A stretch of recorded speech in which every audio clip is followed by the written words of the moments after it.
Welcome back to Bright Connection.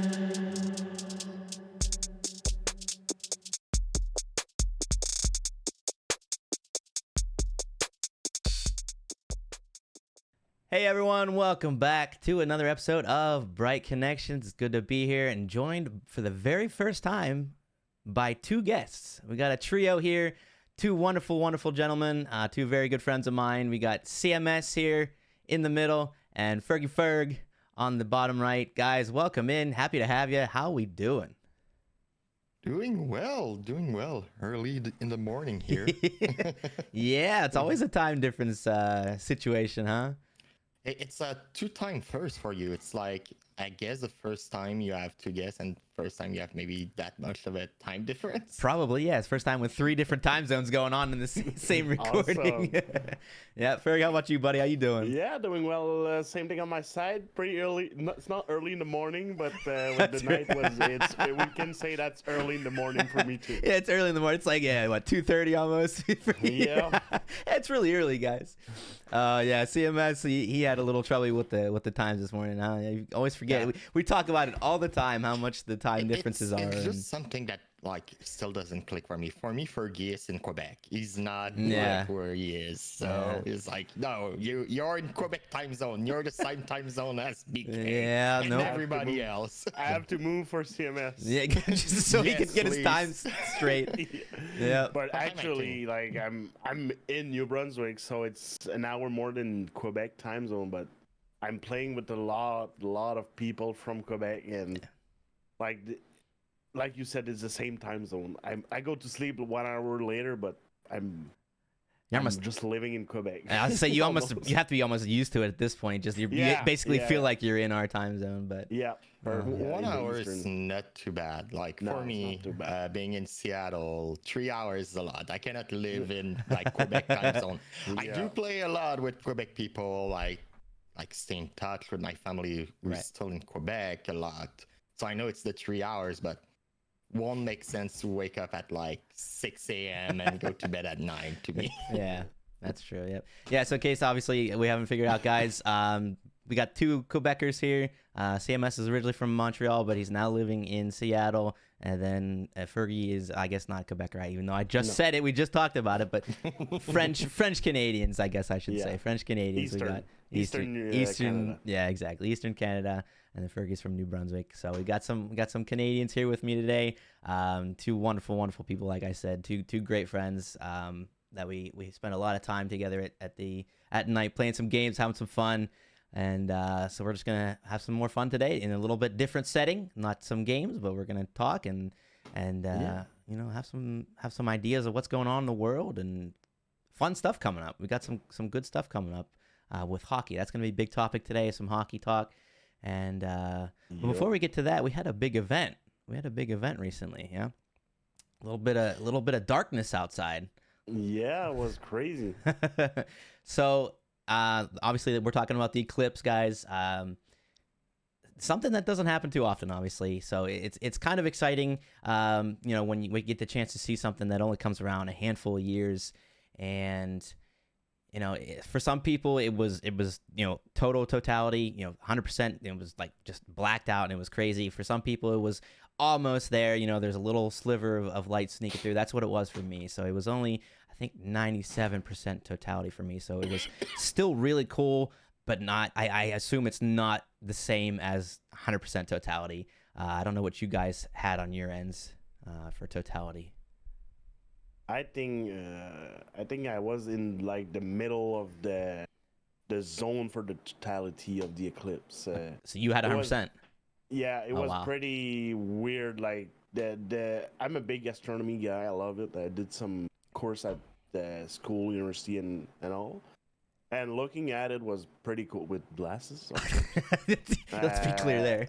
Yeah, but everything around the eclipse, like everything got darker. The animals, birds start freaking out. Like, holy fuck, we're going to sleep? What the fuck? And 15 minutes later, it's the morning. A friend of mine had a farm, and it was crazy when it all come back to light. Yeah. Yeah, I can't imagine. You know, like I said, unfortunately, I didn't get the chance to see the full totality, but I did get a chance to see, you know, very close too. So used the glasses and saw, you know, just about a full coverage, just a little sliver on the bottom left, I think it was, and it's crazy. Yeah, it was really crazy. I know. I guess for me, I kept my glasses on the whole time, so I didn't get to see with my naked eye the eclipse, but I can imagine how cool that would be. So CMS, what did you have on your end? Because I know you weren't in Seattle. It was cloudy. No, I was. Yeah, I did travel to Quebec during that time. A little story around it. It happened on my birthday, so. Yep. Scoop for everyone, I'm born on April 8th, and it's something I've known for like 30 years at this point. Oh, well, indirectly no, because I don't remember when I was 2 years old, but basically my grandmother had an article from the Montreal Journal from 1994 that's basically saying like, oh, the next eclipse is like April 8, 2024 in Quebec. So really, it's been an expectation for like basically my entire life as I can remember. So I had to travel back. Yeah.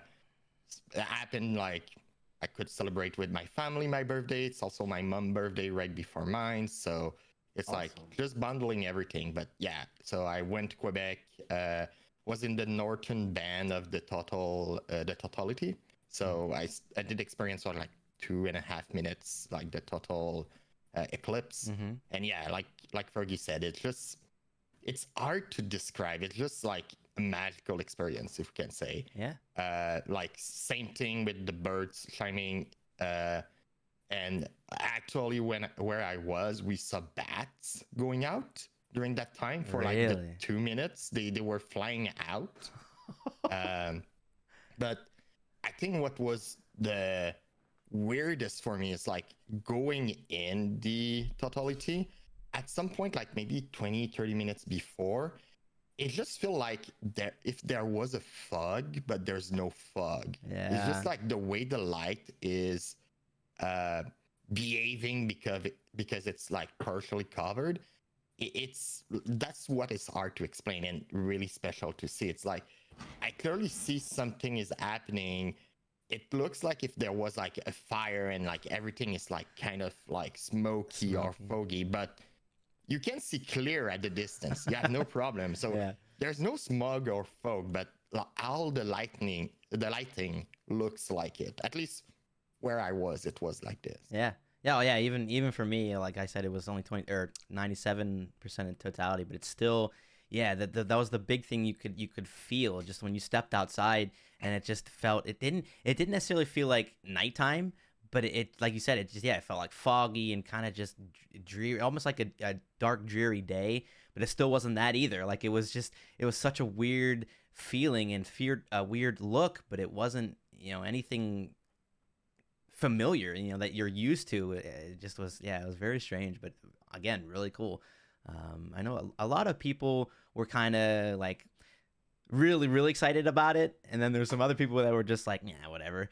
I think even if you're not terribly excited about astronomy or something like that, I still think it would be a cool experience for you to say, oh, I was alive and I was there for something that only happens every 40 years or whatever, however many years it is. I think the next one's what, 20 years or something like that. It depends. So the next full one on the Earth is like in 2 years. It will go over like Iceland and Spain. The difficulty is to be like where it is. True. Yeah, sorry. And this spot is gonna be here in a long. Yeah. US is like in 2046, if I recall correctly, and then Quebec is like 2106 or something like this. I don't remember. So we'll not be there. So you guys, I don't think you guys will be there. No, we'll not be there. Probably not. I will be 125 years old. What can you say? I'm not dying before the next total eclipse in Quebec. I can't see it anymore. Is it there yet? Yeah. So yeah, like it's more frequent than we think, just because like Earth is so big. but at the same time, it's rare enough. Like where it's a lot of population can see it and stuff. Yeah, true. It's like maybe 50 in your lifetime around the art. So you need to be at the right place at the right time or travel for it. Yeah. Oh, there were so many stories of people traveling. Like there was a story of people biking from California to Texas. It took like 2 months or something like that. Yeah, they took them like 2 months or something just so they could get to totality in Texas. Nice. I saw a map of like basically it was Airbnb reservation. Oh yeah. In the US, it was like when it's like 10% occupancy, it's like in the region it's like a light blue, and then red is like 80-90%, and it was just like a red line across where the Eclipse was because of that. There was just it was that's crazy. Perfect. Yep. I did came with not necessarily like no expectation, but in Portland there was an eclipse in 2017, if I recall correctly. Yeah, I didn't travel south to see it. I stayed in Seattle, but Seattle was like 90% or something like this at that time. So I did experience that, like the feeling of like getting darker without really going fully night, if we can say. Yeah. So that's why I was like, oh, if it's just that, it's going to be nice to see like the sun with the halo and everything, but like the rest will be normal. And it like, I think that's also why I got more surprised by it. I was maybe lowering my expectation because of not seeing the full eclipse in 2017. Right. Yeah, that's true. Yeah, there was. I do remember one that was a few years ago, and I remember, like I kind of had the same thought. Like it was neat, but it wasn't really all that crazy. So I think for this one, there was definitely a lot more coverage of the sun than we were used to from the last one. So it was definitely different. Definitely different. Yeah. Now, there's also this thought. Obviously we have the glasses, the safe to look at the sunglasses, which still who knows if that's even true, but we hope so. Are they fake? Are they real? Yeah, we hope so. That was the question. Yeah, we hope so. And there were some people that still didn't wear glasses and still just stared at the sun, and there's some people that were hospitalized after the eclipse. Really? Oh yeah. People. A lot of people said that was like government things, and I was like, if you don't trust that, look at it, just do it. Like I'll not do it, but if you want to do it, if you want to burn your eyes out, go for it. If you don't trust nothing, go try it, do it.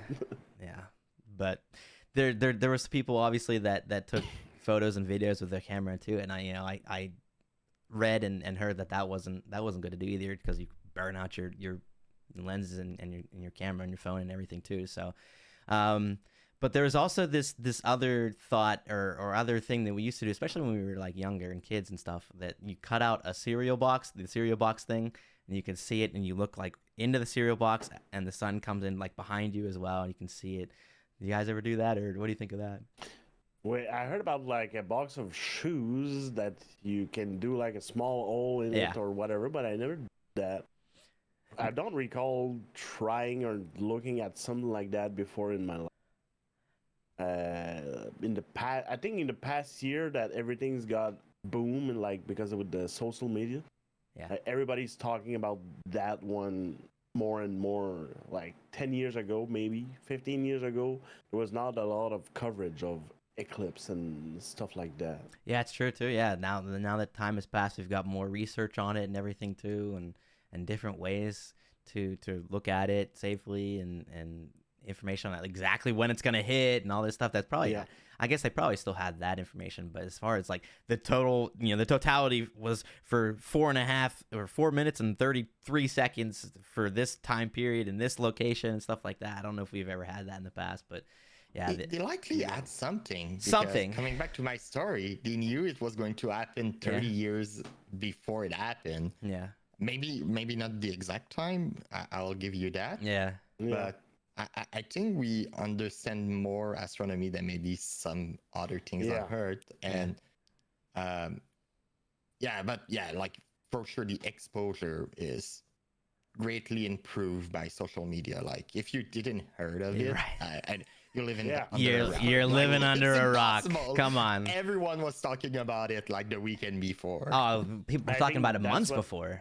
Yeah, I think that's what some people didn't like. Like everybody's talking, and they're like, I don't care. Like there were some people that don't give a damn about that. And the opening Twitter or Facebook or whatever. The first image was total eclipse in 2 days, in 4 days, in 1 week. I think that's why some people was like, I don't give. Yeah, I got sick of it a little bit, right? Yeah. Yeah. It just got I heard enough about it. Let's just have it happen already and just move on. Yeah. I never did the coming back to your question, the shoebox or the box. Yeah.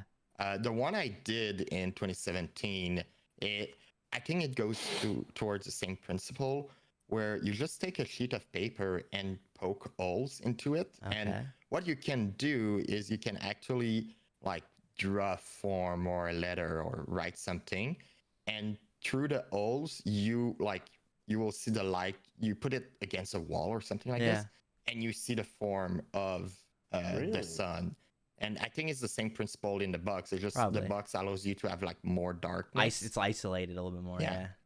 But it's the same principle. If you look online, you likely find like, I don't know what to search, like paper hole eclipse. Yeah, paper hole eclipse. But eclipse, because paper hole, I don't know what you might get. Yeah, it's weird. Like I've seen picture of it, and like I know in Montreal, like newspaper on Sunday had like a page you could cut and like poke the holes, and it was like 2024 or something like this. So like that's something I did in the past, like, and. You see all the faces. So like if it's 50%, like you see the arc in it. If it's total, you just, I think you see nothing. I didn't try it. I would. When you see the halo still, then I don't. Maybe that's what I don't know. Yeah, I don't know.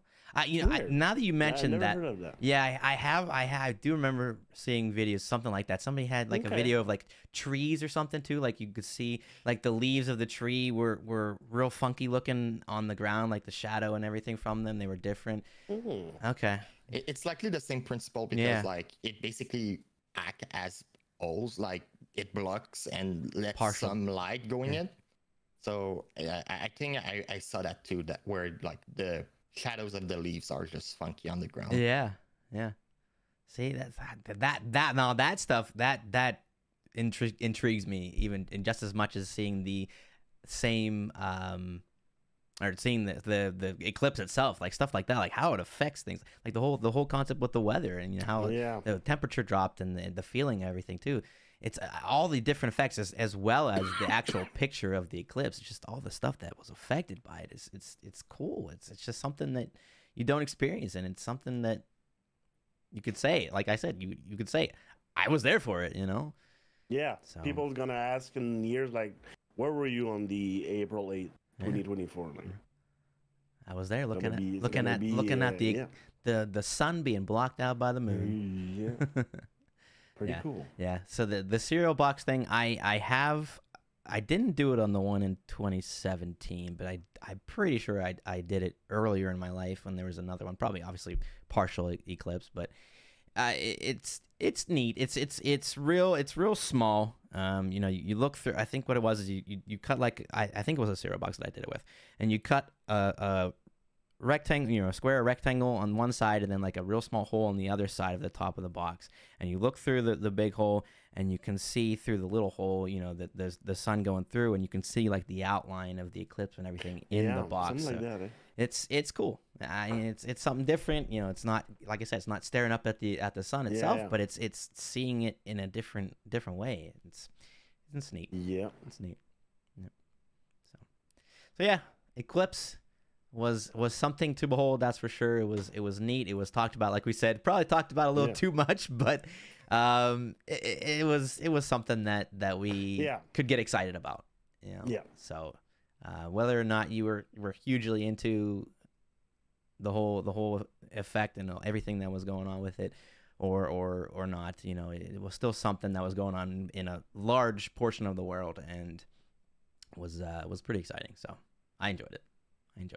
I didn't go, and I went into it not expecting a whole lot. I think I was with CMS. I was kind of like, I'll take a look at it, see what it's like, but not a huge deal. I'm not going to go travel or spend the whole day thinking about it or whatever, But I did enjoy it. I did. It was neat. It was definitely neat. like I will recommend people, like, if none are happening like where you live and you can travel not too far to see one in the future, I do recommend. I know it's like hard to believe, like, oh, that's going to be fantastic, but tie it up with like vacation, like go visit a city where it's happening and do it at the same time. I believe it's worth it at least once. Like I will not go see like travel just for that, but if it happens, like I want to travel and then like it happens nearby where I want to go, like why not? I'll make two. I want to see it again if it's possible, but it's not a priority. I know. Same thing. I was not like all my day was not planned about like, okay, at 8 a.m. I gotta go up, I gotta do my thing. I had my glasses and I'm going, okay, I'm at 1 or 2 or 4. I don't remember what time was it. I'm gonna go take a look before, in between, and after. It was pretty fucking cool, but it was fun. And if we can get to the next one. If we can get to the next one, come on. Like, it's in fucking 100 years almost. Oh, yeah, true. That one, or 20 years if you go in Florida. 20. Is that that's the totality in Florida in the next one? Yeah, I think it's something like this. I don't remember the exact path. So, could be cool. I think it's like California, Texas. Oh, it's in like Florida. the bottom portion of the U.S. Then? Okay. Nice. All right. Nice. Pretty cool. Yeah, it was cool to be there. Yeah. Yep. I agree. You know what else is cool? Hockey. Well, me. Well, yeah, of course. Us, absolutely. Yeah, but hockey is rolling in. Hockey playoffs, Stanley Cup playoffs. Tonight, yeah. Well, tonight in 4 hours around. So when obviously, and when this released, obviously we'll probably be a game or two in, and we'll see. But now we have no idea what's going on, guys. We're recording this before any of the first episodes, guys. first games, so we have no idea. First episode of the 2024 playoffs. Exactly. So we don't have any clue. We're gonna do some predictions a little bit later on, and we'll see what kind of thoughts we have here and everything. But I mean, for us now, of course, not of course, but unfortunately, I guess I should say, all three of our teams didn't make it. So yeah, we're sitting here and we're gonna talk about it. A little bit of sadness in each of us, I think, with our teams missing out. But I would not say, but if I can go for my side, I knew before the season started that I wasn't in. But my team wasn't in playoff. I wasn't expected. I think you two with the last year, your team BK Pittsburgh should try to do the playoff, and Seattle's Kraken was fighting, but did a big first year last year, and they were hoping to continue and get better, and that's probably where you guys are more disappointed, because I had no playoff intention in October. Gotcha. Yeah. It still would be nice to see, obviously. Well, for sure. Yeah. Seattle, I think early in the season it was like not looking good, but then they started playing well. Like in December, they did like that stretch of like 8 games in a row win, and did well like January, February, but then they just like stopped playing in March, kind of a deal. Like we were 1 spot away from wild card, 2 points difference, something like this. Like if we just kept like, I think, a 50-50 win, which is like, I consider it low to keep, we'll pretty much have made it. But yeah, they went like, I don't know exactly the score, but at some point I think they did like a sequence of like 6 losses in a row. It's like, that doesn't help. And it was supposed to be one of the easiest end of season across any team in the NHL. Like one of those 3 or 4. So it's like supposed to be an easy end of season, and you're just blowing it up. Kind of just slack off a little bit, right? Yeah. Boy, I know that feeling with Pittsburgh. I swear that not even just talking. I could go to the other Pittsburgh teams too, and I swear Pittsburgh loves playing down to their competition. They always. I swear they lose games that they're supposed to just have a breeze, just blow away the other team, and they lose to them, and you're just thinking like, why do we play so lazy and so bad against these teams that we're supposed to win against. And it's so frustrating, but I guess I understand to an effect, that you're kind of just, I don't know, you don't get as much hype about it or whatever the case may be, and it's but as a fan, it's so frustrating to see. So yeah, for sure. Yeah. Sometimes it's so weird. It's like, oh, you're winning against like the leader in the league right now. Yeah. But you know that 31 and the 31st and 32nd team right now in the league, you're losing to them. What's going on? Yeah. Yeah, it's baffling. Yeah. That's the Canadian too. Like they go out and won versus Colorado, Vegas, had good game, OT loss with Panthers, Tampa Bay. Yep. They won Rangers, and after that they lose versus like Arizona. About to be Utah now. Yeah, it's more news that just came out. It's weird. Yeah, I think they don't have like it's gonna be easy. It's an easy win. Yeah, we got this. Or when they play versus good playoff team, they're like, yeah, we need to show them that we can compete. Yeah. Lack of energy. I don't know. It's weird. Yeah, it could be a handful of different things. Just preparation. Maybe they take the practice the day before really slow or really easy, and then they kind of just you lose your energy or your intensity for the next game. Yeah, it could be that, or they will start the game, do like be 5-1 or something like this, and then lose. And then you go into the first intermission. You're like, oh shoot, guys, we might have messed up. We're getting your ass kicked. Yeah. So the Seattle early fast start, and then kind of fell off at the end. For the Penguins, we started fast, then we did terrible in the middle of the year, then we went on a crazy good run at the end, and we're 1 point out again. And again, he's the man. Everybody in Pittsburgh's so frustrated because you had again one of the best seasons from Crosby in his career at 36 years old, and you wasted again, and it's frustrating. It's very frustrating to see, and you could blame this person, you could blame that person, but when it comes down to it, you as players on the ice have to perform, and he can't do it all alone. He needs some help. Yeah. Yep. He was crazy. Like he had like 20 or 25 points in the last 10 games or so before the last two. I think my boss had the job as a big Penguin fan, and we were working together and watching game at night. And we were together like early March when Pittsburgh played Flames, Seattle, and Edmonton, I think, and they lost the 3. Yeah. He said to me like, okay, fuck, we're not making the playoff. Yeah. He was down, and Pittsburgh went up. They sort out like a 9-1, I think. Yeah. After that, and he was like, okay, we may have something, and they lost on the last day. So that weekend that they play really, really bad versus the Flames and Seattle and Edmonton was probably the worst weekend of the season. Yes, that's why they're not in the playoff. Yeah, that's exactly it. It was an emotional roller coaster because after the trade deadline, you got rid of Gensel. Everybody was already disappointed by that. Then you play the next couple games after that, and you get destroyed by these teams that you probably should have beaten, and you're just like, all right, season's over. I thought that myself. I was like, all right, I guess that's it for the season.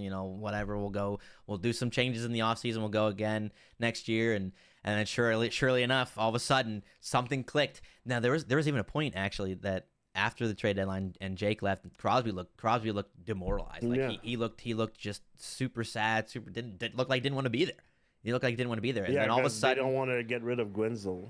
They asked question to Crosby and it was like, go ask GM.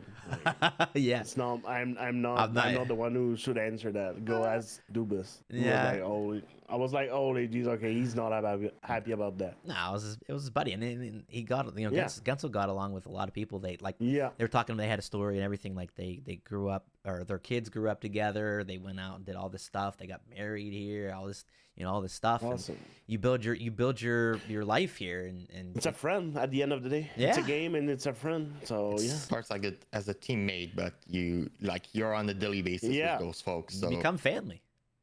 Yeah. You need to, otherwise it's just not going to work as a team. Right. It's very true, and that's what's tough about sports. Like, you become so close with people, but at the end of the day, it is still a business, and there has to be people. There has to be people up. The GM, the owners, and stuff. They have to look at it as a business.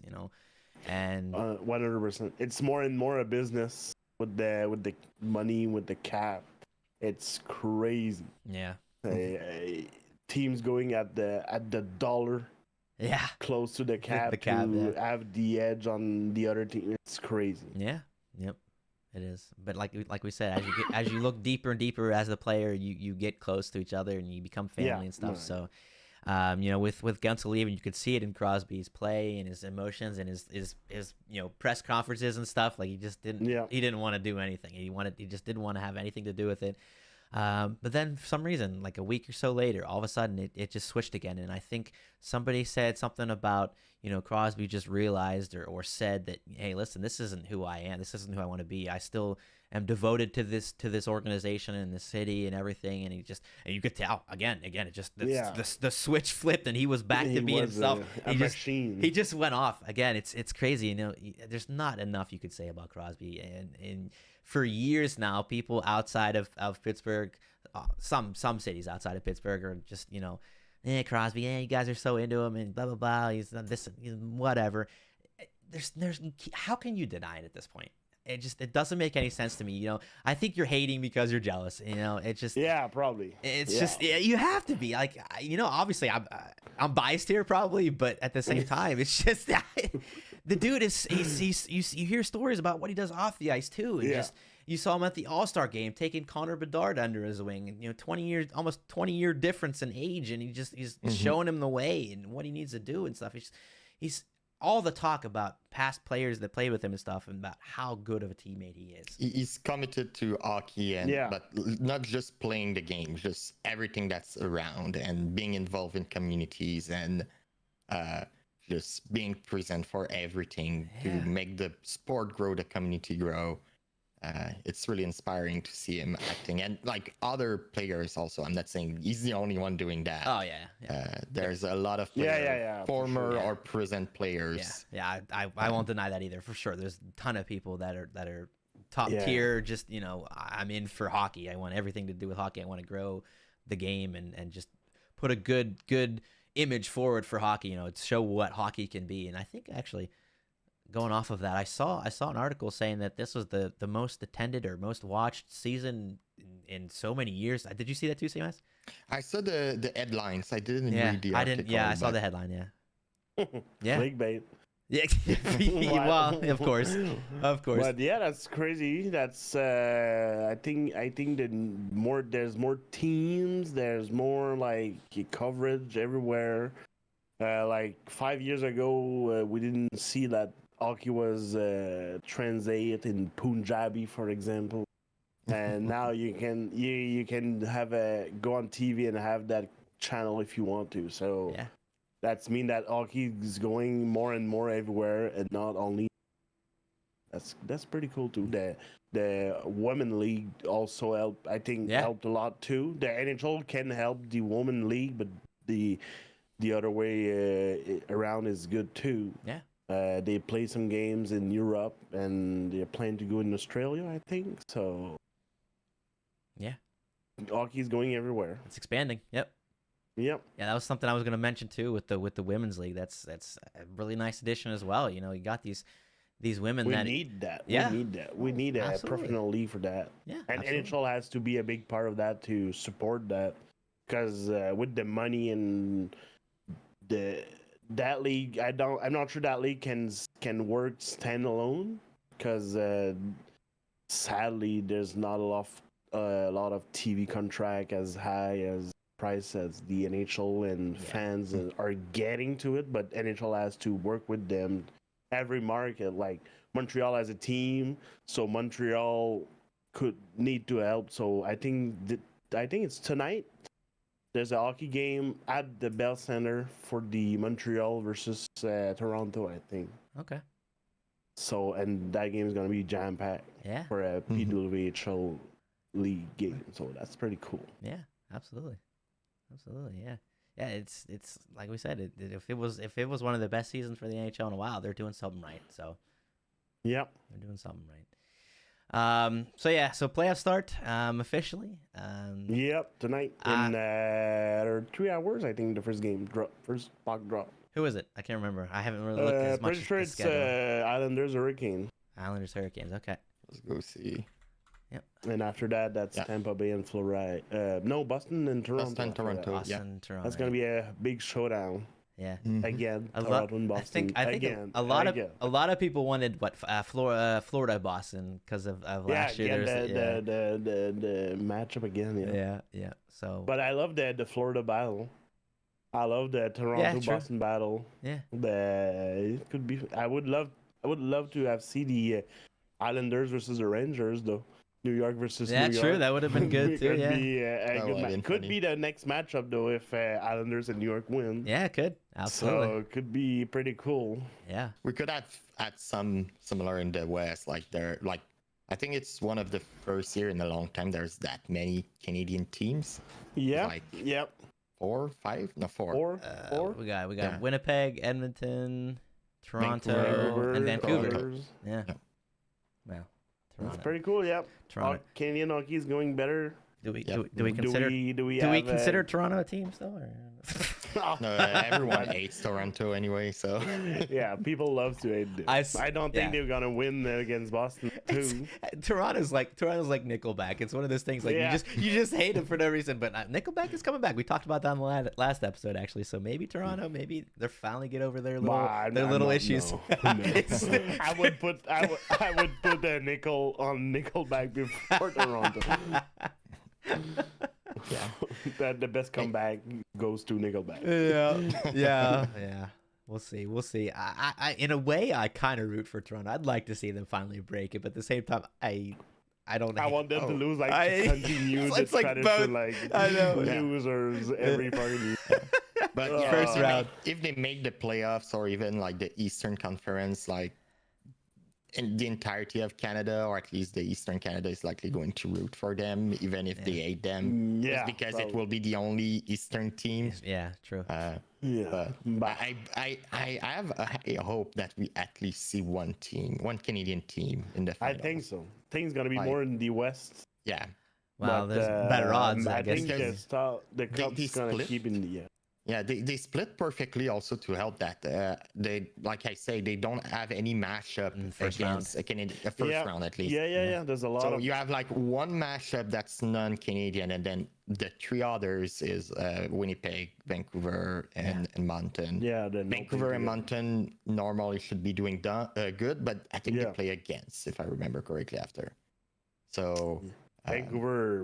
Vancouver destroyed Edmonton this year. Yeah, season, I didn't know that. I filled out my bracket. 8-1 or 10-2 the scores, like the first 2 games of the year. Like holy jeez, Vancouver's on fire. But Vancouver is doing lately they had a real good start. They surprised everyone. I think every team they surprised everyone. And the last 2 months they're pretty. Like CMS said earlier, it's 50-50. But Demko's back. I'm not sure what they're gonna do in playoffs. Pretty young team, pretty much no experience playoff team. Yeah. I'm gonna watch that closely. Yeah. Love the hockey first, even though our team are not. Yeah. We're a hockey fan before. Yes. I'm a Canadian fan, but I love to watch hockey as a hockey fan before a Canadian fan. Yeah, that's one of the big things I wanted to say about this. Like I said, all 3 of our teams are out, but I think all 3 of us are still very intrigued in the playoffs, and for me always as well. It's something that it's just playoffs of any sport always kind of raises your interest. It always get more excited about, and even when you don't have your team to root for, it's still you kind of find your 1 or 2 teams you're kind of hoping, or maybe you don't. Maybe you'll just look at each matchup and say, oh, okay, let's see what happens. So there's different ways to look at it, different ways to root for it, and I think that's what's very exciting, about it. Hockey is just different too. Yeah. So even if you have no teams, it's just so different. That's what makes me exciting watching it. It feels like a different sport. often more fast-paced, more aggressive. But it's weird though that a sport changed that much in playoff. It's still hockey, but we all know that the playoff hockey is different. But why is that different? Yeah, I guess why do we change? Like people say that a lot of referees like they let go a lot of things more in playoff. Does that help for the change? It's weird that we can globally say that playoff hockey is a lot different than regular hockey. That's a really good point. Like, is it like almost like an agreement between the refs and the teams? Like they say, okay, it's playoff time now. I'm not going to call as much. Go out there and sacrifice your body. It's just like Patrick Roy said that. Like, I won Cup Stanley. I sacrificed my body. I hope my guy's gonna. Yeah. Like that's, if your coach saying that, like, okay, I'm gonna block that shot. Exactly. It's the energy in the skating. It's the blocking of shots. It's the hitting. It's everything. You visually see it every single year. That the level is it's so much higher and it's so much more exciting. And like you said, why? It's such. And you see people that do phenomenal in the season that just shut off and play off. Yeah, that's crazy. It's the same game. Like it's the same 60-minute. Why? Yeah, the pressure maybe. I don't know. Yeah, long seasons long. I don't know how you should be out of energy or out of intensity in playoff, but that could be the big part of it. I think that's probably some people's argument that the season is so long and there are so many games leading up to the playoffs that's why it's a little bit dialed back, if you will, in the season, a little bit slower, a little bit less intense, in the season. And then finally when the playoff comes, you have to go 100%, you have no choice because you have to win every game that you can. So that's obviously probably the biggest argument I would say, but still it's just so funny, Ferg, that you bring that up. Just the refs, the call less, and that's such a good point. It really is such a good point. Yeah, you see less penalties. You see people getting away with more. The hits more the hits are more like questionable. Like, that would have been a penalty in the regular season. You go in the corner, you got to have expect you be ready. Be ready because the train is coming. Expect to get your face into the boards. Smack.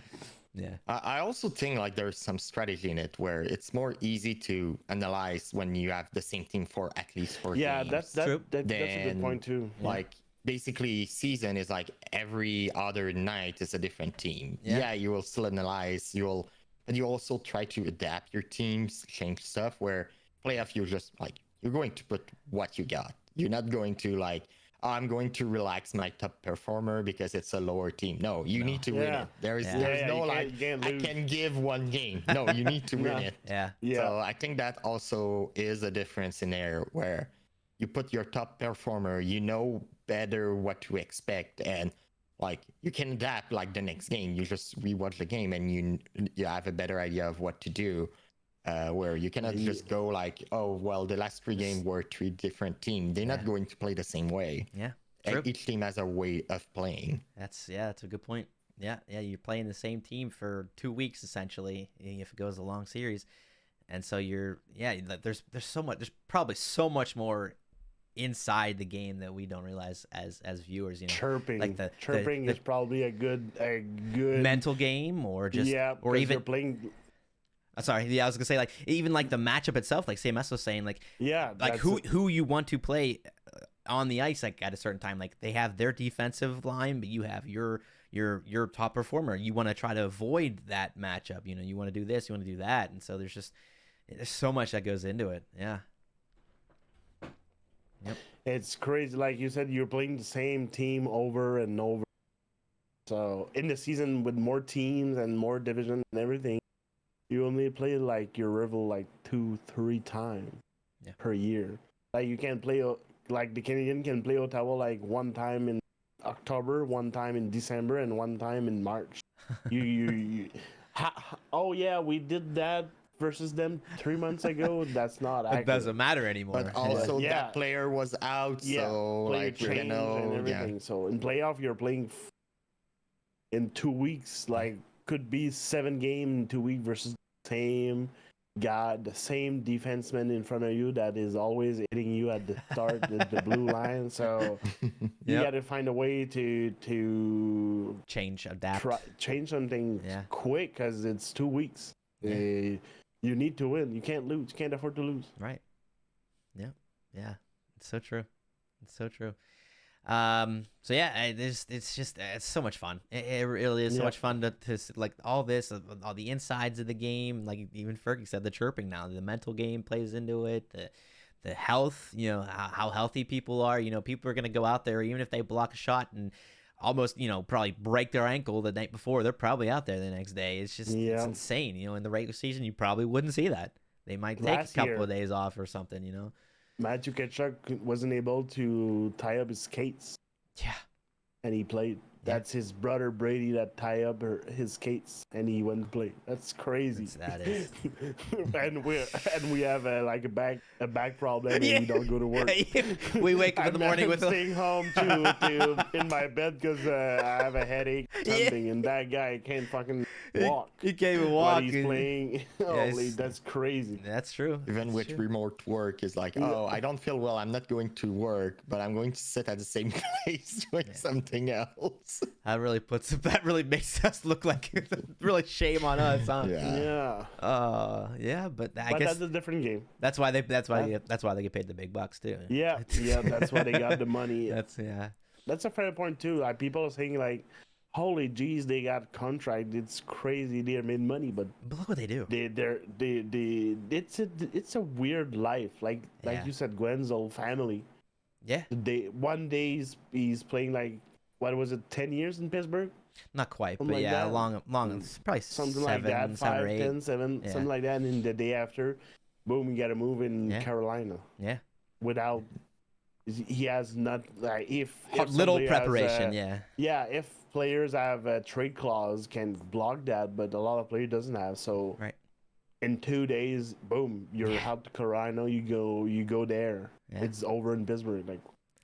Like there's a family behind. Yeah. And you want to play hockey, you're the best, you're gonna be the best in the world, so you make money. There's the entertainment factor. You get paid big for the entertainment, but also like you said, the family, the uprooting, the playing, traveling, the quality of life, the playing at through least injuries. 41 games. 41 games you're away. If you add like a day for each game, like for traveling and everything, that's 82 days in a year. Like it's some of really quick. Playing, driving, finish a game at like 2 a.m. in Colorado, and you have to fly to Florida to play the next game, and you don't. It's crazy. Yeah, and you cannot go up until like once you're hitting 40. Most of the time, you're just out. There is exception of player that will just go forever. It seems like unbreakable, but there is also that after. Like, what's your like health situation? Like the years of like getting it. Yeah, that's in true. The corners. Like when you stop working, you still need to like pay those like PT appointments, I guess. Yeah. Especially the enforcers. Like in the average, it's like 10 years in the NHL, or not even maybe 5, 8 years for an average. So if you start in the NHL at 20, at around 30, you're done. Yeah. What you're doing? What say? You have money. If you're good with that money, you invest that, and you should not be. If you do a lot of money, you should not be forced to work at I would say, normal job. But you're 30, and normally people retire at around 60, 65. So you have 30 years of what do I do? Right. And you're probably all banged up, or maybe some commotion. There's definitely concussion. I mean, it is a commotion too. It's one. It's crazy. Yeah, it's a completely different lifestyle than most people. So it yes, we look at it and we say, wow, that's huge money, and wow, that's crazy. But at the same time, it's the business. It's the way that it is. It's put that same amount of money over 40, 50 years. Yeah. It's easier to see it like that. Yeah, true. Yeah, like you get paid for that short amount of time to do that, but then after that, when you're retired, it's all living off what you made.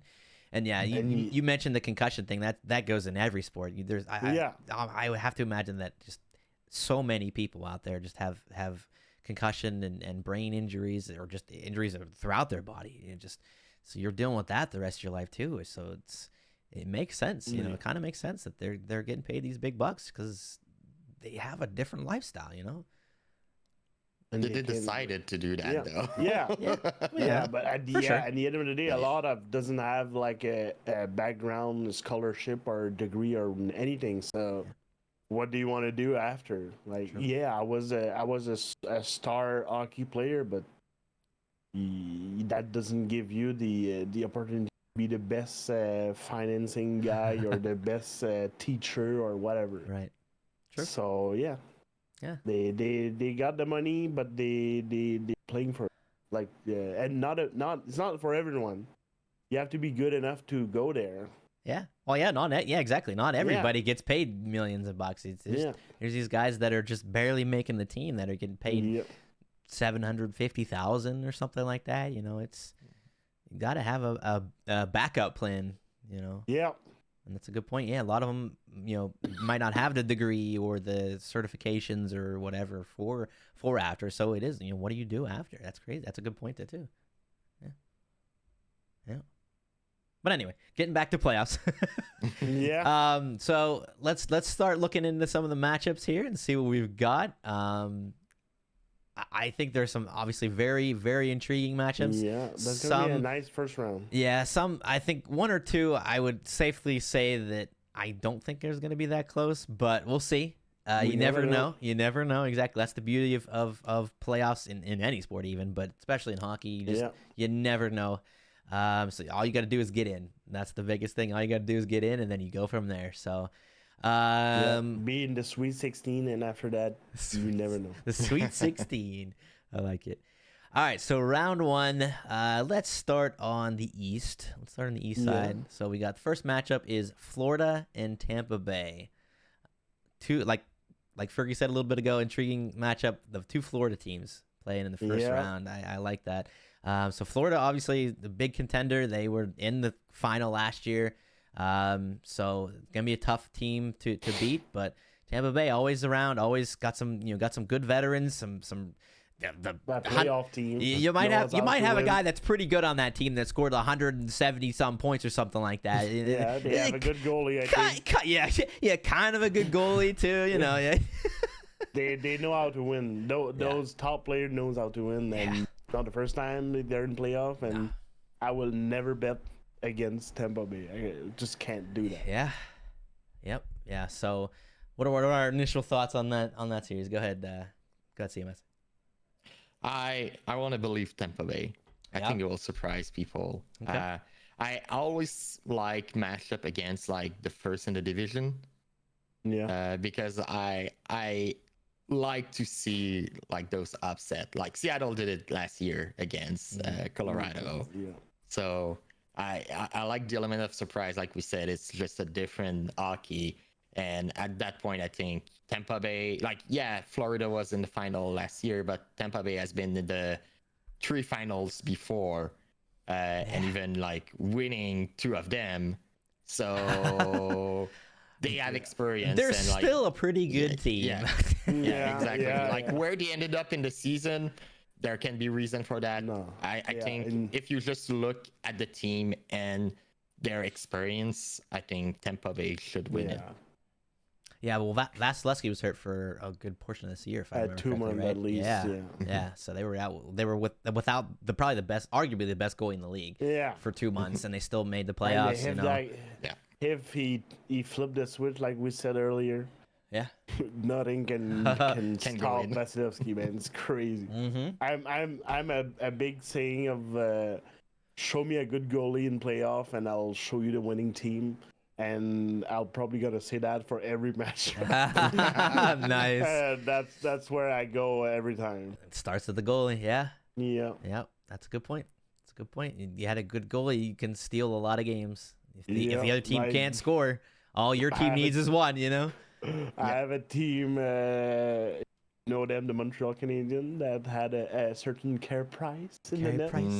Then one year that Tampa Bay won the cup during COVID in 2021. I'm not sure Canadian was right to be there, but that year care price weird. was there and they went there. It was crazy seeing that guy play on arguably maybe one knee. It's crazy what he did, but and we said we have the best goalie, Vasilevsky, so Vasilevsky was better than the only thing that made Tampa Bay won, that's Vasilevsky was better. And if he's better like that, then probably Tampa Bay gonna go far. All right. So so CMS was picking Tampa Bay. Fergie, Sam. You're picking Tampa Bay? Oh shoot, I did still pick Florida. I think with the way I know it's fine, CMS. I'm allowed my opinion. You don't love it, but it's the wrong answer. To tell you, wrong answer. It's the wrong answer, but it's fine. Yeah. But I think with the season that Sam Reinhart has had, the goals that he put up, just second place to Matthews in Toronto, Matthews with 69, and Reinhart, I believe, with like 58, something like that. Yeah, it was more than that. I think more than 50% in power play. Yeah. Oh my gosh. Yeah. Well, we'll see how it goes without many calls in the playoffs, though, I guess. Yeah, but there still are calls, but that's an issue I have with players like that. We had Huberdeau. Yeah, they were playing with Barkov, and he moved out to Calgary, and since he's not playing with Barkov anymore, he's not the same player at all. So I'm not saying that Reinhardt sucks, but I think his stats are boosted a little bit, maybe a lot by playing with all around top Barkov player. Oh yeah. But he's good. He's playing the year of his career, helping him to get a big contract. But I'm not sure he's gonna go at 50 goals for sure. Yeah, no, probably not. But that's why I'm saying Tampa Bay too. Yeah, you don't think the people firepower, I think, is more experience, more firepower, better goalie. Yeah, that's fair. That's fair. I like the energy that Florida plays with. I think that's kind of why the way that they play, their cohesion, their energy, their grit. I think they'll kind of wear down Tampa Bay a little bit as well. Yeah. With Tampa being a little bit older, Florida's probably faster, stuff like that. So I'm giving the edge. I'm giving the edge to Florida on this one. Yeah. Okay, second matchup in the East, we've got Boston and Toronto. Here's the big question: does Toronto finally break it? They finally get out of the first round. But go ahead, CMS. What's your thoughts on this series? No. Toronto is going to screw it up as usual.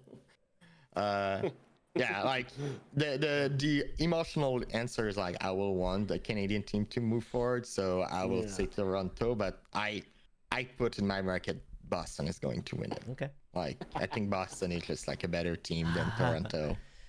Okay. No question to ask. Even with losing Bergeron and Krejci and all this. It's crazy, man. You thought it was going to be a rebuild. The Boston team lost like Bergeron. Shara's gone. They lost big players. Yeah. Krejci's now gone. I don't think I could name the number 2 center of Boston Bruins. Actually, it's crazy. Every year, and we're saying like that's the year that Boston's out of the playoff. That's the year that Boston's out of the playoff. Yep. And they're there every year. There they are again. Yep. And those are my 2 probably less favorite team in the league. Oh, yeah. And I if I can say I don't want either of them to win, that would be my pick. Nice. But I would say Boston for just seeing Toronto lose again. That's so my God. That's so funny. It is funny, yeah. I don't want Boston to win. I just want Toronto to lose. That's my prediction. Nice. So I saw a meme of the NHL playoff bracket, and somebody put all the matchups and everything, and then on this matchup it just showed Boston in the second round, and it said on the first round, bye.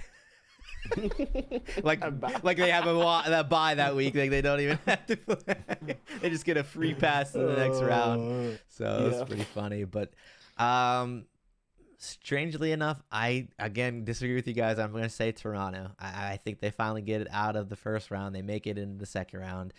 Matthews scoring the way he is. For some reason, I don't know. I just have a feeling. Nylander had a good year. Marner always has a good year. He's that guy. That top line is very good. I don't know if they're playing together still, but those top three guys are very, very good. Again, I don't know about their goaltending. It's kind of questionable still, but that's my. It all comes down to goaltending with you, yeah. That's my prediction for Tampa. So I'm taking with the same thing with Toronto, Boston. Yeah. I want to believe that it can't happen again with Toronto. Yeah. So I don't know. But they won last year. They beat Tampa Bay in second to go to second round. Oh, okay.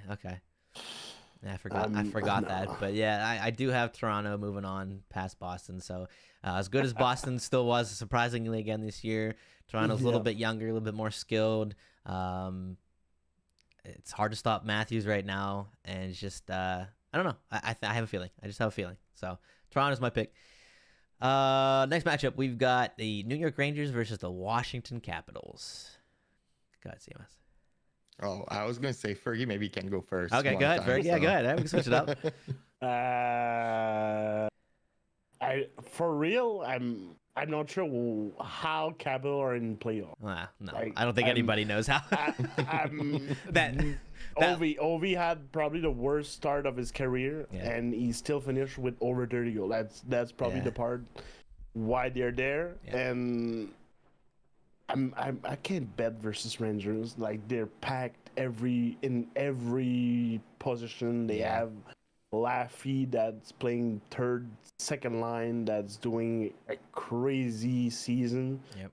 They have a solid defense squad, offensive and defensive, and you have Trouba that's a train. Yeah. If you want to come on his side, man, he's gonna destroy you. It's crazy. And you have also one of the best goalie tandem. Like Quick is still there and still doing a lot of good things, and not playing, but he can help a lot of playoff experience with Shesterkin. That's pretty new in there.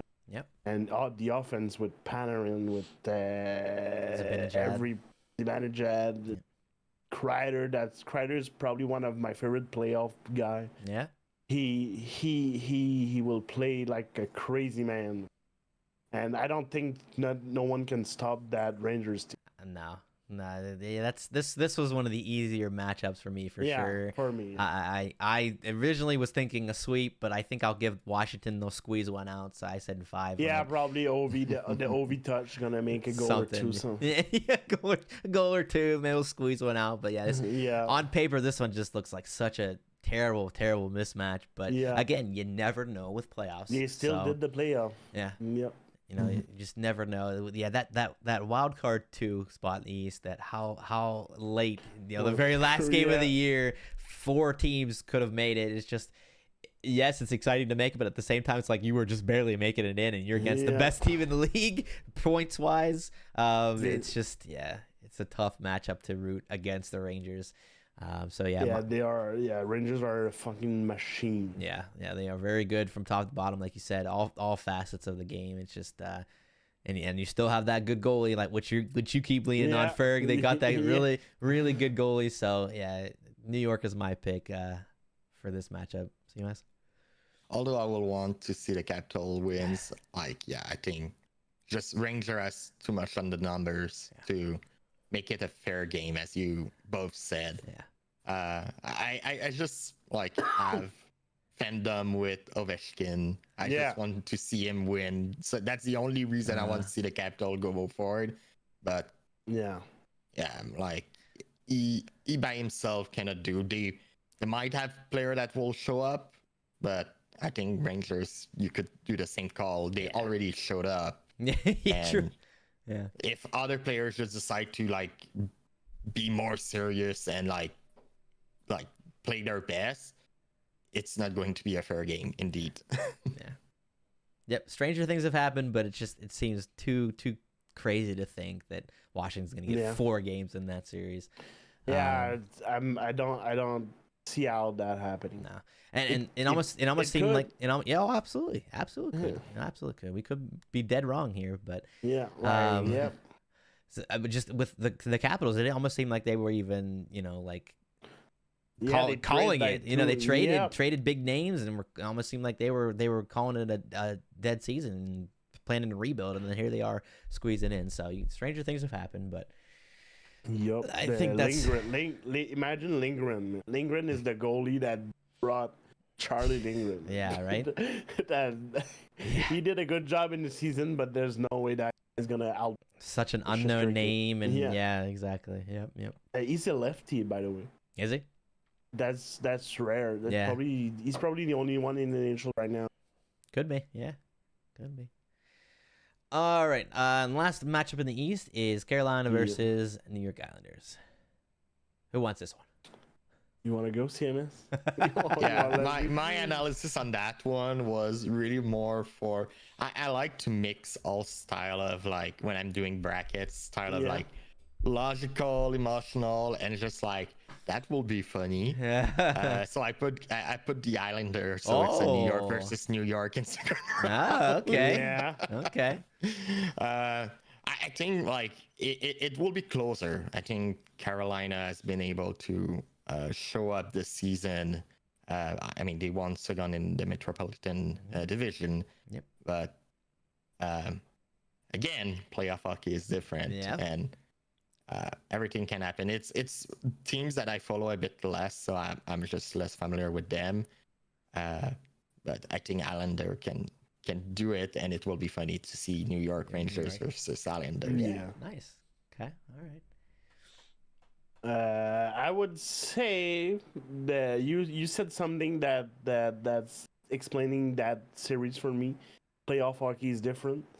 I'm not a fan of the Hurricanes. They have a good team. They play a style of play that's different than a lot of teams. They're very defensive. They're not allowing a lot of shot on the net.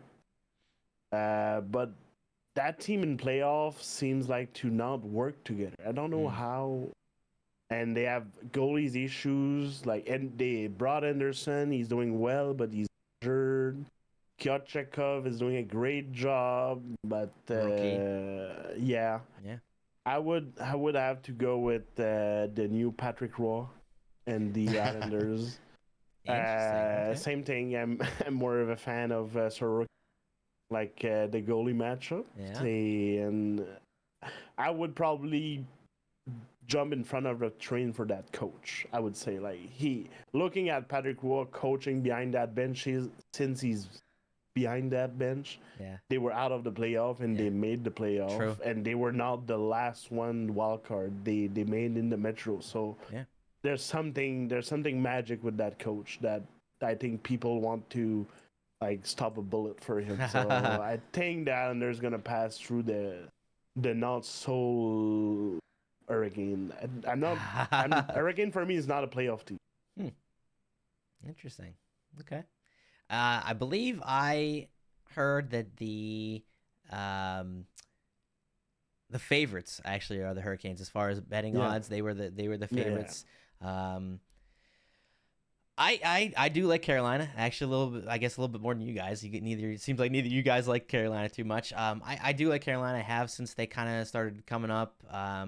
For whatever reason, I've always kind of been Carolina fan for all sports, but I don't know why. I guess when we went to Myrtle Beach a lot when I was younger, we passed through Carolina, so I kind of always was like, oh hey, Carolina and stuff. Weird fact, but I think Carolina still definitely has better players than New York. You bring up a good point that the Patrick Roy effect. I do have a ton of respect for Patrick Roy. Great player, great goalie, good. Definitely instilled something in that team, like you said. Halfway throughout the year, they changed. It really was different. Talent-wise, I would say Carolina, hands down. But yeah, hands down. It's not even there's close. Something that's missing in that Islanders have. That's a good point. The Islanders has the mentality, I think. Yeah. Where Carolina is just like raw talent. Yeah. Yeah, I love Carolina players like Nikas, like Drury, Jarvis. They're good players, but yeah. Go. Go. Yeah, I just for at least for that first round, on talent wise, I'm going more on that. Yes, I understand that the Islanders might have the mental edge, or Carolina's not a playoff team because they keep losing or whatever. No, I just think with the addition of Gensel and the leadership of Aho, the skill, everything that's there, they brought in. I think they bring in a defenseman too. I can't remember, but just a really, really good team on paper. I think just going to be a little bit too much for New York, even with the playoff experience or whatever you want to call it. The mental. I think it's going to be a very close series for sure. For sure. Not an easy matchup, but I do have Carolina beaten. I would say not 6 or 7. Yeah, for sure. Yeah, probably the most average playoff bracket, like first round of the East. Yeah. I have that. I think I have. Yeah, I have Boston, Toronto going a long series as well. But, I put Florida, Tampa Bay. Okay. Going in a long one. Yeah. Oh. I think they will fight. They are big rivals, being both. I'm having a hard time to put a series in forward now. Yeah. Like in the past 4-5 years, with all that new bracket format and everything, I think I never put like a sweep in any playoff bracket. It's so very hard. it's very rare, very very difficult to sweep a team. To not even let them get one. It's so tough, so crazy. I agree. Yeah. All right, so that's our first rounds in the East. Let's go to the first rounds in the West. First one, we've got Dallas and Vegas. Reigning champs versus the Dallas Stars. Good matchup. A lot better matchup than I think a lot of people realize. So, yeah. All right, I'll start this one off for once. Yeah, okay. Go for it. All right. I do still have Vegas beating Dallas in this one. Again, very good series, though. I think I have 6 games. Yeah, 6 games. Dallas, very good. It's just Dallas is again one of those teams like I don't know. They're very good. They have good players. They don't feel like a playoff team in a way. I guess what you kind of feel about Carolina. Yeah. Vegas is no matter who Vegas has in their lineup, it just seems like they have, I don't know if it's a coaching or whatever the mentality is there. It's crazy that they just mesh so well, and just the team, the strategies, the play, the cohesion is just off the charts. It's insane to me. It's hard to root against them, or not hard to root, but hard to pick against them, I guess I should say. So I do have Vegas moving on. I think they're just, I don't know, something about them that they just are so tough to beat.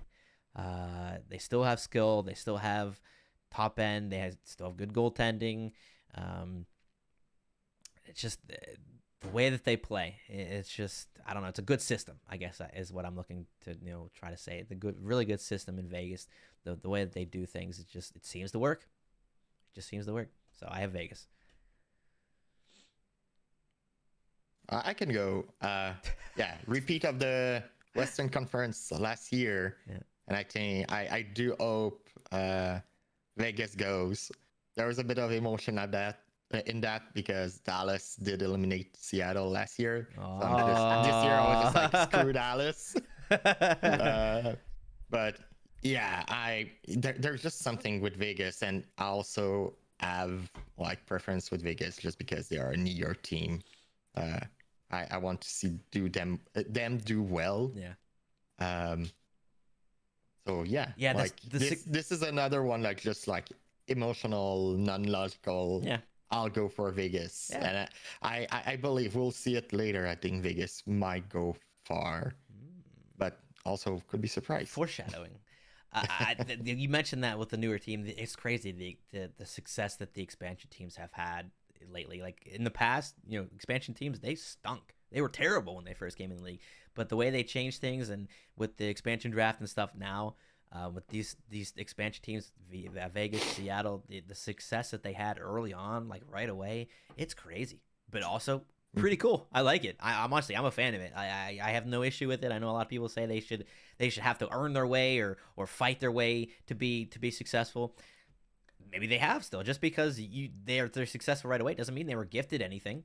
They still earned it. They still played for it. They still did everything they could and everything they did. And they got reject players from teams. Yeah, exactly. You're getting these players that they didn't get like Crosby or right. David. They got like third liners, fifth defenseman, or backup goalie, and it's crazy. Like they don't have the luxury of building a team in the past 10 years and drafting some top players and going into the full rebuild circle. So right. Yeah. They pick up some subpar player that were playing in the third line of a team that could be better with more ice time, and that showed. Yeah. Like Vegas the first year, Carlson was a huge one. They picked up some players that they were not favorite of their team, right. And they went there and they made the playoff, and they almost won all of it. They're out to prove themselves, and they did. Yeah, they really did. It's good players that were playing less important role on the other team. Yep. Giving some time, some ice time, some power plays. Yep. Big time, some big minute, and it can change a lot. Yeah, absolutely. So but you guys are wrong. Oh. I was just listening to you like, guys. Yeah? You don't know nothing. You fools. Yeah, Dallas. Perfect. You said emotional about Vegas. Probably the same about Dallas. Mm-hmm. It's has been my West team since like a couple of years. I love I was a big fan of Jamie Benn in the time. He's less star there with the new Robertson and Hintz and Heiskanen in the bag. Oettinger is doing a fantastic job. Yeah. I think with the Pavelski addition in playoff, it's a good move. I'm pretty sure it's gonna be I would not say a walk in the park, but like 5 or 6 for Dallas. Okay. On my side. Okay. And again, I would say if you name me a good goalie, I will name you a winning team. Vegas has a good goalie. What do you mean? I'm more of Dallas Oettinger fan. Okay, that's fair. What's happening? Whatever that's happening in. What stays in Vegas? What's happening in Vegas stays in Vegas. So they can stay in Vegas. So the Stanley Cup stay in Vegas. That's what you're saying. Oh, yeah, got it. The first 2 games. But all the Vegas, everything that's happening in Vegas, the big N3 to start, it's crazy, man. Yeah. Have you seen? Probably you have a pre-game in Vegas. It's crazy, man. Yeah. Everything is jam packed. There's it's a show. Like, thousands of fans out. It's a show. It's not a hockey game.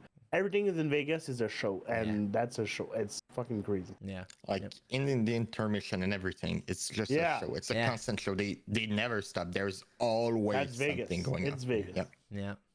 But it is. I mean, it's still a competitive hockey team. As much of a show, it's still a competitive hockey team. But all right. Yeah. You're allowed to be Everything wrong. outside of the ring. You're allowed to be wrong. It's okay. Stop talking to you. Stop talking to yourself. All right, next matchup. This one is more intriguing than I realized. Colorado and Winnipeg. I will let you guys go first on this one. I'll go because I'm probably gonna be on the other side. Okay, go ahead. I'm rooting for Winnipeg in probably 6 over there.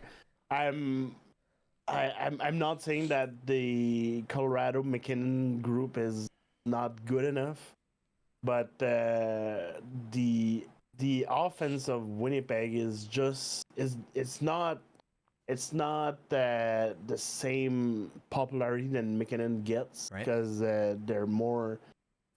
Everybody gets point, and the addition of Monahan. I'm a big Kyle Connor fan, and again, same thing. Like I said the previous time, I would take Hellebuck I would take Hellebuck any day of the week. That guy is probably the only goaltender that can play 70 games and being big part of Winnipeg because they don't have a big defense. They don't have a lot of shut down defenders or anything. Morrissey is great offensive, but the rest is not that far. Yeah, good. That not that far, but not that good. I would give Colorado the advantage on the D man, but the rest I would say Winnipeg is will go through. Gonna be a hard one, probably 6-7 game, but I'll say Winnipeg. Yeah. Okay. CMS, go ahead. I put Winnipeg too. Yay! Yeah, so I'm with you. Part of it, like I mentioned at the start, part of it, I want to see Canadian team going forward. I think it's going to be the year of a Canadian team. And overall, I think Canadian team will do well. Well, except Toronto. Like, if they could not be in Canada, it will be fine too. Yeah, right. Yeah, move out of Canada so I can stop rooting for you. Yeah. I want to believe, and I believe the team have a good chance of moving forward. All the Canadian team in the West, kind of like foreshadowing my next choices too. Yeah. But that's all right. Suspense. Suspense. Ooh. But that's why I put Winnipeg. Colorado, like I do think it's going to be like a fair matchup. It's going to go like, as Fergie say, 6 or 7. I put 6.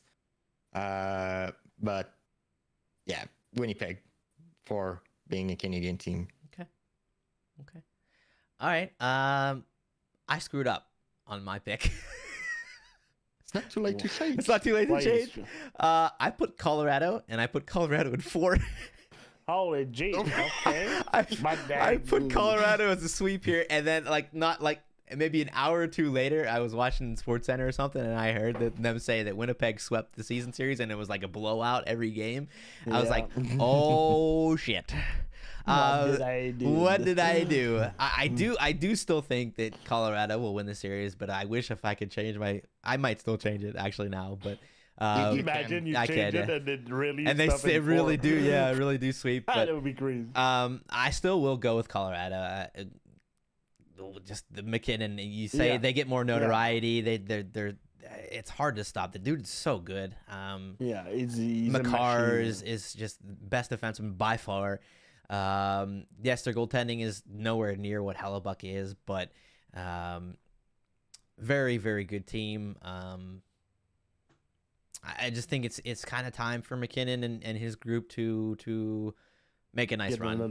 Yeah, make a nice little run here and do have some success. Yes, I guess Winnipeg had success over them in the regular season, but in playoffs, big guys show up, and I think a whole new game. I think the big guys from Colorado are going to show up more than Winnipeg. So I will go with Colorado still. Just it's not a bad pick. Maybe not a sweep like I originally thought for some reason. I don't know why. I just that was my original pick. I was like, and then like I said, like right after I heard that, I was like, oh shoot. I think Fergie said it. I really have a hard time giving a series in 4. Yeah. I'm like, everything that it was happening there, a lot before the 1-8 format. And I think since they changed all that, I don't remember one series that went in 4. Yeah. I mean, it probably happened like last year, but I don't remember. I don't know. Yeah, I don't know. Maybe that was part of my rationale for it. Then I was like, one series has to be a sweep, right? Yeah, one team. I was like, one of them has to be. So let's just pick this one. Throw a dart and see which one it lands. There's always an upset, and there's always a sweep. Yeah. Every year. Yeah. So, all right, but Colorado moving on for me. So. Next, we've got Vancouver and Nashville. I can go first because I kind of spoiled it. You did, saying You spoiled I'm the next rooting two. for Canadian team. You Yeah, spoiled the next two. Yeah. it will be interesting for the second round then. Yeah. But yeah, Vancouver. Although I like they're the biggest rival for Seattle. Well, Vegas is too, but like Vegas and Seattle and Vancouver are the biggest two opponent of Seattle. I think they've just done well this year. You're familiar. You're familiar with them. Let's just say that. Yeah, exactly. Yeah. I believe they will continue the trend this kind of setup this year, and they will just show up in the first round and not fully sweep Nashville, but like 4-1, like 5-game, maybe 6. Damn. Okay. All right. Damn. Yeah. All right. Okay. That's my upset right there. That Nashville played like we talked about Pittsburgh last month run too. Yeah. The Nashville run in around the deadline, they had like a bad game. I think they lost like 9-1 or something like that, and they canceled. The coaching staff canceled like a day off for the team, and since that they went like in 16 game after that incident they were 14-0-2 in the last run, 2 months of the year, I think. And that team with Roman Josi, they're hot going into it. The general Roman Josi, I love Ryan, probably one of my favorite players. Yep. I think with the goaltender, I would give the up to Nashville, and also Vancouver had an awesome season start, and they like fan out like at the end of the year. True. I think that starting the playoff, all the positive in Nashville and the less good plays in Vancouver with all the injuries, I would give Nashville the win here, like in maybe 5, maybe 6. Okay. Cool. I think for me this is the most intriguing matchup actually. Yeah. I have this as being the 7-game series. This is my 7-game series, the only one I have. I think it's a lot more intriguing than people realize. I think a lot of people look at it one versus wild card stuff like that. But I think it's going to be a lot closer than you think. Like you said, with the way Nashville ended the season, really, really hot. Vancouver kind of slow. They're going to come out and they're going to surprise Vancouver. But I still have Vancouver winning. I do have Vancouver winning it in 7. Lots of talent. Quinn Hughes, super underrated. I put up 92 points as a defenseman, second best defenseman behind Makar, in my opinion. Super good, great skater, good vision, all kinds of stuff, makes things happen. Patterson, a good big time, big game player. Added a couple pieces. Lots of career years for players on that team. Yes, they started out really hot, then slowed down a little bit, but I think they're still a very good team, and I think they will take this series. But again, really, really intriguing matchup. I'm really intrigued to watch this series with Nashville and Vancouver. I think it's going to be a great one to watch. But I do, for sure. I do want to see Vancouver, and I do think that Vancouver will. Yeah, I would love to, but as a hockey fan, I'm saying Nashville, but I wouldn't mind Vancouver going. Yeah, that's what CMS is saying. Like the emotional, I'm not picking emotional.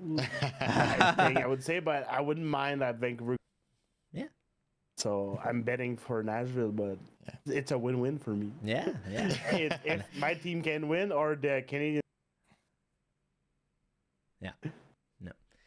Okay, and then the last matchup in the first round, we've got Edmonton versus the Los Angeles Kings. Again, third time in a row that the two teams face in round 1. And that would be funny that the Kings win, but I'm pretty sure that the order is gonna go by for a third year straight. I'm loving the Kopitar guy. That guy is probably He's one of my favorite player outside of the Montreal Canadiens. And but I don't think they have all it takes to stop. They have Philip Danault that can stop McDavid and Big Cannon, but that duo, man, Draisaitl, McDavid, and add that Zach Hyman that's having a career high year. That's a player that's built for the playoff. In my opinion, the defensemen of the Oilers are better, so I have to say Oilers in this. I'm with you. I'm with you. I do think Edmonton will move on again versus LA. Still a fairly good series, but yeah, the firepower and McKinnon. You always gotta look at McKinnon and just McDavid. McDavid. But when I wanted same person. McDavid. We saw a lot of video of chasing McKinnon lately. Yeah, it's crazy, man. How those have firepower. Yeah, they're skating like with rockets.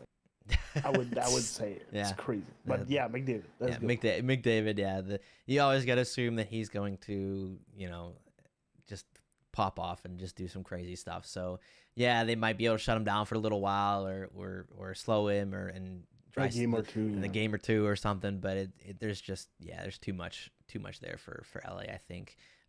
They surprised me how good they did. They surprised me on how good they did. And you mentioned Kopitar. Yeah, I'm a big fan of Kopitar. Well, he's a legend. He's up there. He's up there with the Crosbys and the other big name players. Bergeron, exactly.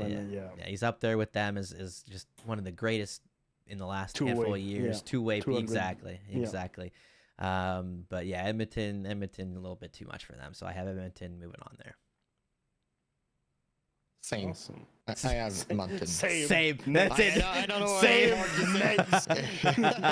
I think they have McDavid. He's going to continue showing up. This guy is like a legend, a monster on ice. I always like to say that stats if you remove all the goals from McDavid, you still have 1 point per game average with assists. Oh my gosh, yeah.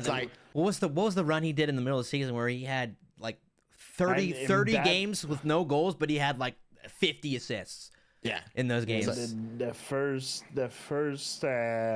month or so, it was terrible in Edmonton. Yeah. They changed coach. Yep.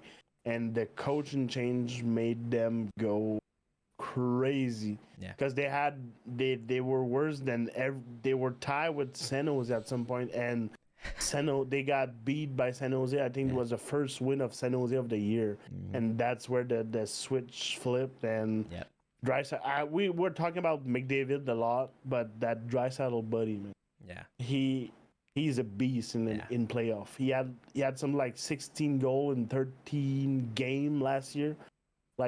I think he was one shy of the record goal per game in playoff. That guy, it's normal that we talk about McDavid. He's a guy, Bedard, Crosby, but the Draisaitl guy there, you can't bet versus those two. No, it's a two-headed monster.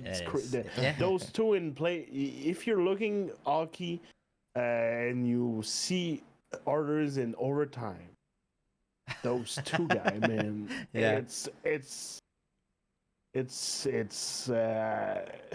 orgasmic to watch them play, and I would say in overtime. Yeah, it's crazy how they played so smooth. It looks like they're playing versus Pee Wee.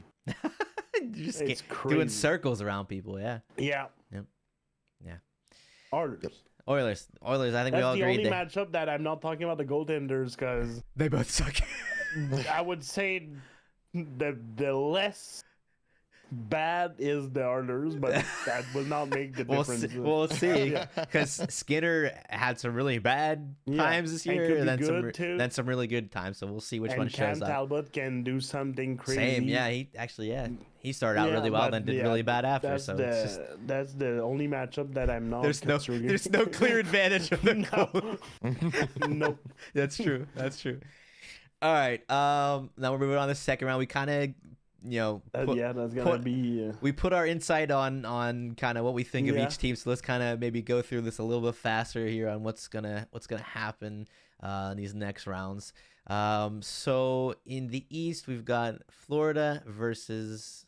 Oh wait, no. So I guess this can be different for everybody. What am I talking about? Yeah. Are we doing every round or just like who's going to final West and East and the winner? Yeah, let's do that. I guess. Yeah, let's see who. Because we all have different. Yeah. At this point. At this point, it's all different. Yeah. True.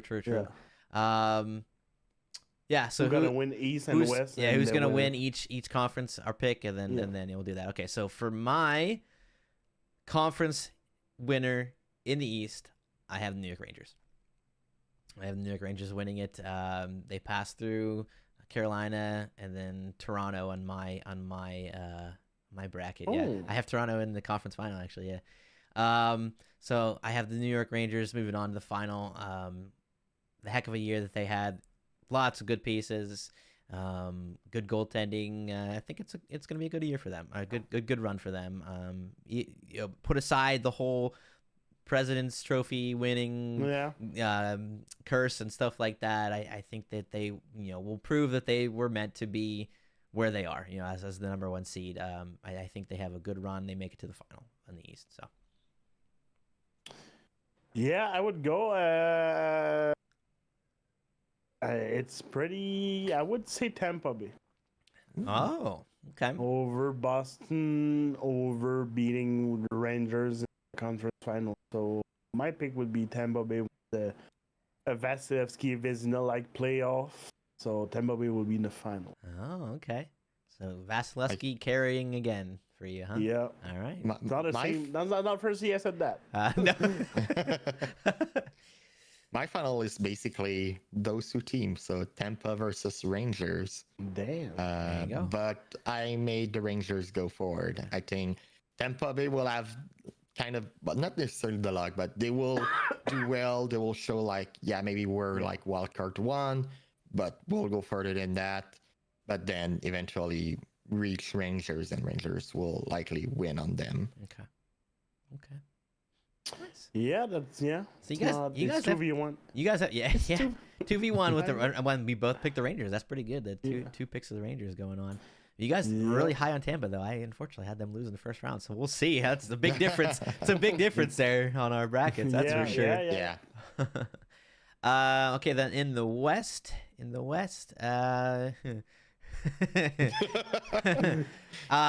final of the West, I have Colorado. So they beat Vegas in the second round. I have Colorado versus Vancouver. So I think Vancouver will move on as well. So I have Colorado, Vancouver, but I have Colorado moving on. So I think Colorado again will make a good run and make Colorado it to the Rangers. Colorado Rangers in the final for me. That's your pick. That's my pick. Yep. Okay. I'm pretty much. I'm not sure about the West. I would say the Oilers gonna lose the West final versus.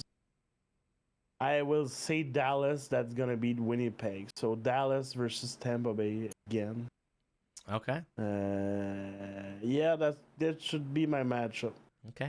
I think that's where we are the most different because I had Vegas winning over Dallas, so Dallas for me doesn't make the final. Right. Yeah. I made them win against Winnipeg, so we have Vegas, and on the two other Canadian team, I made pass. I think Edmonton will win over Vancouver. Who are you gonna pick? You have Vancouver versus Oilers, man. You're the big dilemma. Yeah. You have two Canadian teams. Damn, you gotta make one lose. I'll continue with I think Oilers just have too much power to score. So they will win over Vancouver on that. And then Vegas, Edmonton. I stick with it. It's the year of the Canadian team, so Oilers go forward. Oh, okay. Oilers versus Rangers. Oilers versus Rangers. Is it the McDavid year? Is it finally the McDavid year? Yeah.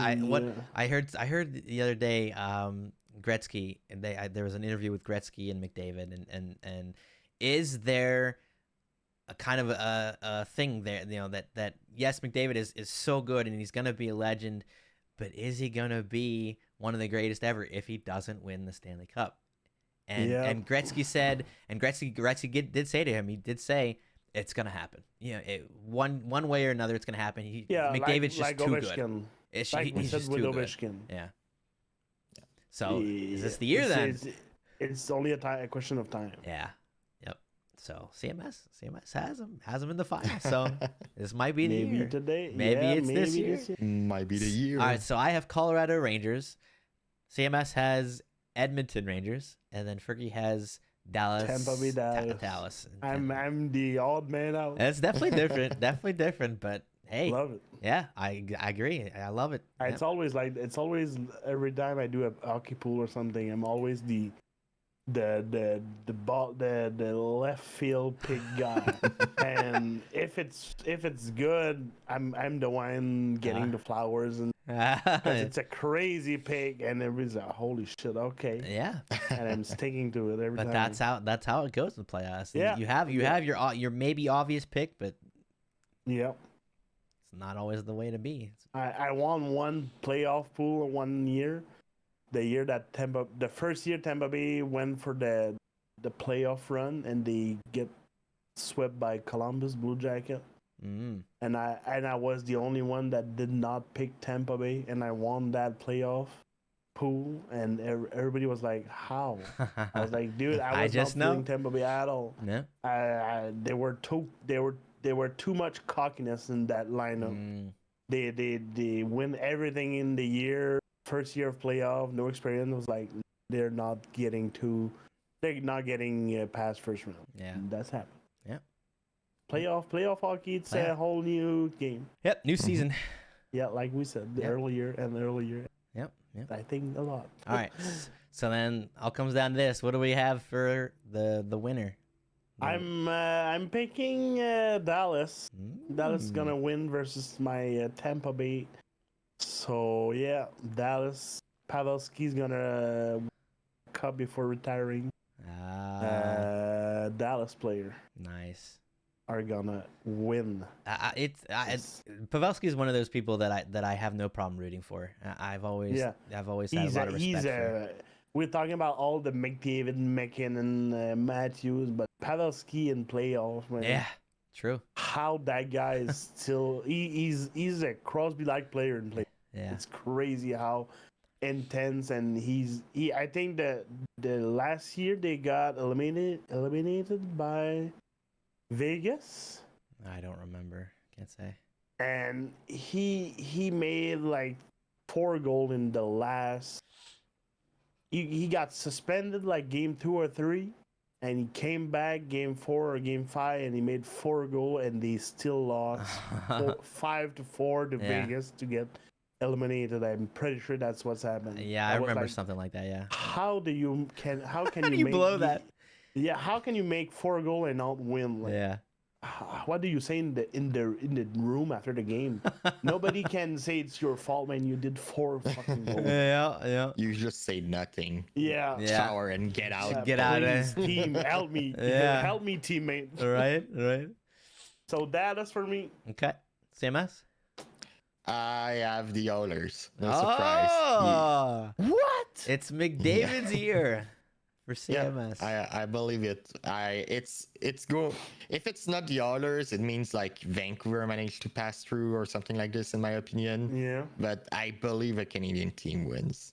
I want to believe. There's clearly some like I hope on that and logical thoughts. Yeah. Hope so. Hope so. Okay. All right. So it might be McDavid's year. I am going with the other Mac. I'm going in McKinnon's year. I have Colorado beating the Rangers. McKinnon. Yep, McKinnon. McKinnon. It's just crazy good players. McKinnon is a leader. He's a heck of a player. You want to play for him, like I said with Patrick Roy. You want to play for that coach. I'm thinking if McKinnon does something on the ice, you follow. Yeah. Whatever he does, okay, you want to win. Pass through wall for that guy. True. Yep. Yeah, he's not a hugely outspoken guy. He's kind of on the quieter side, but yeah, you could definitely see he's a leader on the ice for sure. Yep. Speak. So. He let his game speak. Exactly. Yep. So yeah, Colorado over New York is my choice. Damn. So Yeah, all different picks. I like it. All West though. Yeah, so true. I said that yesterday at my buddy. I think the Stanley Cup's gonna go in the East, and today I'm saying Dallas. So yeah, that's what's playoff hockey. Yeah, exactly. Yeah, with picks they change overnight. Like my Colorado first round pick over Winnipeg, it changed. I would be fucking crazy to see Avalanche sweep the Winnipeg. Yeah. I was like, BK said it. BK said it. Maybe I'll stick with it. Why not? Why not? And we'll see. I don't know. Maybe they're out for revenge with Winnipeg sweeping them in the series and kind of blowing them out. Yeah. Maybe they're like, hey, let's show them what's up. Yeah. We'll see. So I like it, guys. That was awesome. Good picks, good insight, a lot of fun. Some emotional picks from CMS. Colorado, like I said at the start, I don't follow truly like all the teams and like look at all the stats. So there's a lot of emotional. I'm like a emotional fan. Yeah. Hey, nothing wrong with that. You're still into it. You still love watching hockey. You still want to see certain teams win, and that's all you can ask for is just getting into it. That's the best. That's the best. So, all right, that's our hockey talk, our hockey predictions, guys. Wow. Good stuff. Good stuff. It's gonna be fun. Start pretty soon, I think. Right? Doesn't it start? In 2 hours, I think. Okay. Yeah, 5:00 East, I think, is the first game. Exactly. Yep. So, all right. Let's wrap up our episode with my favorite part. Our bright stories of the week. Or last couple weeks, I guess, whatever. But where we like to talk about some good things that happened to us or for us, or something that we did that we hope kind of made an impact on other people. So just something big, something little, something happy. Something that just brightened up somebody's day, made them smile, or made us smile. So, guys, I'll let you handle this. Go ahead. Who has a bright story to share? Go ahead. I don't know if it's stories because it is. It's pretty much I would not a normality because I'm living in a small town and everything goes slow. The time goes like nobody's rushed. Nobody's doing. There's no like anger about anyone on the whatever. Everywhere you go, everybody knows everyone. You just be nice to all doors. Just be nice to, hey, I'm not in a rush in the drive-through of Tim Hortons. I can't pay for the coffee of the one behind. Normal. For me, it's normal, small thing. Just checking on a friend in Discord or whatever. Giving a snap to a friend of mine that I didn't talk for so long. It's not story and precision, but just overall more of a style of life, I would say. I like it. Okay. Yeah. Okay, so you're just showing appreciation to your town. Yeah. Yeah. I like that, man. That's recognition. That's a part of this too. It's nice to you're seeing your town as the way it is. As a good place and just a friendly place and so as much as you talk about moving to Montreal, boy, you're happy where you are, right? You're happy with the friendliness there's just some stuff that's going on the other side too. Yeah, for sure. And if you give some stuff or not material, if you give some nice help, energy, energy, something's gonna happen. Yeah. Good thing. If you give good thing, you're gonna receive good thing. Yeah. Pretty much the basic of everything for me. It's kind of that's the whole feeling of your town there. That's awesome. Yeah. Awesome. If you give without expecting anything, you will get something back in a way or another. Yeah. Just doing just to do, Yeah. Awesome. CMS, you have one? Yeah, I mean, I have multiple. Like, perfect. It's easier for me because traveling back to Montreal to see friends and family, like it's just good occasion to like catch up with people. Bunch of friends that I only see them when I travel back, so they always are appreciative when I take an evening or a few hours to like meet with them, have a dinner, have a drink.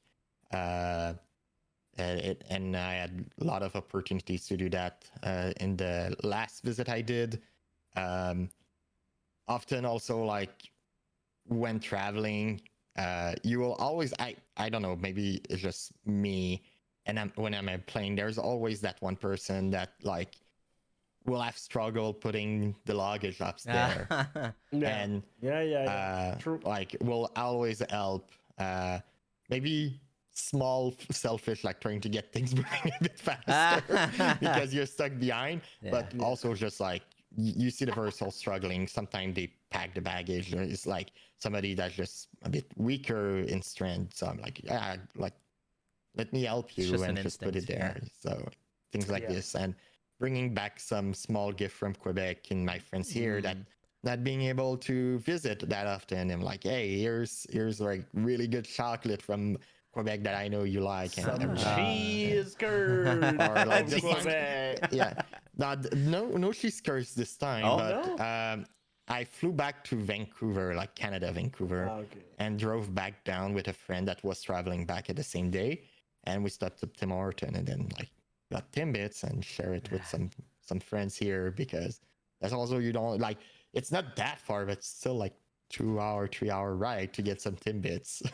Still something that they don't get to do, you know. So so awesome. It's not necessarily big things, but Fergie said, it's just small things here and there that might seem really small, but at the end of the day add up and and make a difference. No, I'm not doing that to like gain on everyone. It's just like I know you like it, I want to help you and stuff like this. And that, guys, that's perfect. That's exactly what it is. That's what Bright Connection is about. It doesn't need to be a huge crazy story. It doesn't need to be anything off the wall, life-saving or life altering. It's little things like this that, like you said, they add up, they make a difference. They're bringing some brightness to other people. They're making you recognize, goodness in yourself, goodness in others, and it spreads. And that's the whole point of this, is just to just show that there's still good stuff going on out there in the world. There's still good people. They're still doing good things, and we can do it. We can do it ourselves. We can recognize it in others. You pass by somebody, you wave, you smile, you say, hey, I hope you're having a nice day. Simple enough, but it makes a difference. You never know how much of a difference it makes in people's lives. So always try to do your best to just be kind, be bright, be positive to others. So recognize it in your town for Ferg was perfect. CMS, these little things that just add up, perfect. And it's exactly what it's about, guys. For me, I'll throw a quick one in as well. Recently I had a friend that kind of recognized that I was a little frustrated at some points, and they just kind of reached out and just were talking me through it, and just being there. Simple enough as it is, just being there talking to me, just hey, listen, don't think like that. It's fine. It's all good. You're kind of hard on yourself or whatever it is, and it helped just crazily. It just more than I realized until the next day or whatever. And I was like, wow, it just really helped. Kind of keep my mind from going too far and thinking negative about the situation or whatever. And it's a little thing, just reaching out and just talking to somebody, just saying, hey, no, come on, it's not like that, and it made a huge difference for me. So again, nothing huge, nothing crazy, just a simple message, simple text or whatever, just saying, hey, you good, what's going on or whatever. And it makes a difference. It truly does. So little things go a long way. We often overlook the power of just like communicating. Like we are at the end of the day social beings, and trying to keep things to ourselves often hurts more than like just reach out. Like the I like to see it like the worst case, if it's like something, as you said, like kind of a like a grunt against someone else, like not necessarily a grunt, but something against someone, like keeping it in, like will just like deter your being. And sometimes like that, it doesn't need to be 1 hour. It can be like 2 minutes, just saying like, hey, I have observed this, or this happened, and like this is my taking. And sometimes the people will just, I didn't realize I will be more connection, and you go from there. Yeah, exactly. Yeah, a lot of times we hold stuff in and we're frustrated or whatever, and it just it starts to add up and kind of just break us down a little bit. And I had actually heard a really good analogy the other day. You have a glass of water and you're holding it in your hand. you start holding it, it's heavy, it starts hurting you, there's pain after a while, and it starts to build up and get worse and worse. You know what? You put that glass down, it's still there. There's still pain, there's still hurt, there's still stuff, but it's not such a burden on you. So sometimes it's good to put that pain, put that burden, and just put it down every once in a while. Don't keep holding on to it. Put it down, just let it be. It's still there, yeah, but don't make it weigh on you for such a long time by carrying it. So just speak out, reach out, just be there for others. And I think that's a huge thing sometimes we forget is just to show a little bit of effort, just to let people know you're there. Just let people know that I still care about you. I still want to be in your life. I still want to, make sure you're good. And I think it's really important that we continue to make sure we do that. Just be there and talk with others and vent our feelings or listen to their feelings. And, like you said, CMS, perfectly, we're social beings. We really are. Yeah. As much as, a lot of people like being to themselves or being homebody or just kind of doing their own thing, you still have to be there for others and have others be there for you. It's an extremely important part. So it's important. And more since all the lockdown and COVID and all the things. And we went to like a almost 100 virtual live. Yeah. And we're still trying to, even though it's not done. I don't think it's gonna be over like 100. But even though we're getting closer to a normal-ish life, I would say. Yeah. Like we're starting to more and more to go out and see people. Yeah. It does that make a lot of difference. Yeah, and I think it's fun to game with friends and everything, but seeing person in person, it's a whole different. Yeah. Mm-hmm. Yep. Absolutely. Yeah. Yeah, and I think kind of the whole lockdown kind of put that in us, even just being comfortable, being that for you. Being comfortable being on your own. But like you said, we're starting to get back to kind of being out and just being social again. And yeah, you can still be social virtually and stuff. Yeah. It's still good to do that. Yeah. But just it's a nice plan. Not a plan B because it's not negative, but it's a nice alternative if you don't have the opportunity. That's the good wood alternative. Yeah, exactly. So, all right, guys. Awesome stuff indeed. Tons of fun. Got the Eclipse. Got hockey. Lots of hockey talk. I loved it. Guys, it was an absolute blast. Before we head out, you guys want to go ahead and plug anything, where they can find you, where, CMS, plug your thing. Yeah, go ahead, CMS. Plug your thing, Mr. C. Where they can find you. Come on. Yeah, I mean, I'm really simple on that side. Everything is like, if you didn't know, we refer to CMS, but the long name is Coolman Skate, and so I'm just Coolman Skate everywhere. Twitch. He's just boy. My username is like 20 years old or something like this. So never get rid of it. Why it is that, but So I don't stream often lately, but I want to start back. Big fan of doing Legos opening, like trading cards, just playing Minecraft here and there. Yeah, Legos. So, like you can see some other side, like on the side. It's always hard to do. I know it is. It's yeah. So I do have some set I need to build. So like maybe trying to spin, but at the same time, weather is getting really nice in Seattle. Like right after this, I'm going to do some bicycle. So I want to ride my bicycle. I want to ride my bike. So yeah, Coolman Skate everywhere on Twitter, on X technically. Twitter. But yeah, Twitch. Perfect. When I stream, really casual vibe. Yeah. In some way. Yep. Absolutely. Nice. Me, FergyFerg TV, stands for my last name. Everywhere. Like CMS said, Instagram, Facebook, Twitter, YouTube, Twitch, streaming when I have time. Pretty busy with the job lately.